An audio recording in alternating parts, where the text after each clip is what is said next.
RBI credit પોલિસીના દિવસે બજાર માટે મિશ્ર સંકેતો. ગિફ્ટ નિફ્ટી ફ્લેટ, એશિયામાં મજબૂતી તો ગઈકાલે અમેરિકાના બજારમાં રહ્યો આશરે 1% ઘટાડો.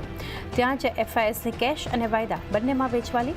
સતત ત્રીજા સત્રમાં નેટ શોર્ટ કોન્ટ્રાક્ટ 1 લાખને પાર. આરબીઆઈ તરફથી આજે મળી શકે છે સસ્તા દેવાની ભેટ. સવારે 10 વાગે થશે મોનેટરી પોલિસીની જાહેરાત.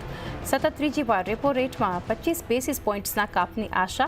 ઓટો, બેંક અને રિયલ્ટી શેર્સ પર રહેશે ફોકસ.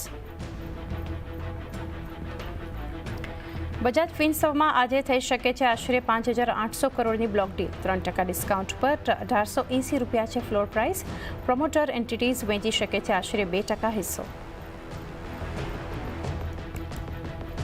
આજથી ખુલી રહ્યો છે ઈરડાનો 4,500 કરોડનો QIP. આશરે 1.5% ડિસ્કાઉન્ટ સાથે 174 રૂપિયા છે ફ્લોર પ્રાઇસ. અને અમેરિકી રાષ્ટ્રપતિ ટ્રમ્પ અને ઉદ્યોગપતિ એલન મસ્ક વચ્ચે તણાવ વધ્યો. ટ્રમ્પે સરકારી કોન્ટ્રાક્ટ્સ અને સબસિડી સમાપ્ત કરવાની આપી ધમકી, તો મસ્કે પણ કર્યો પલટવાર. કહ્યું, જેવી તમારી મરજી, મારા વગર તમે ચૂંટણી હારી જાત.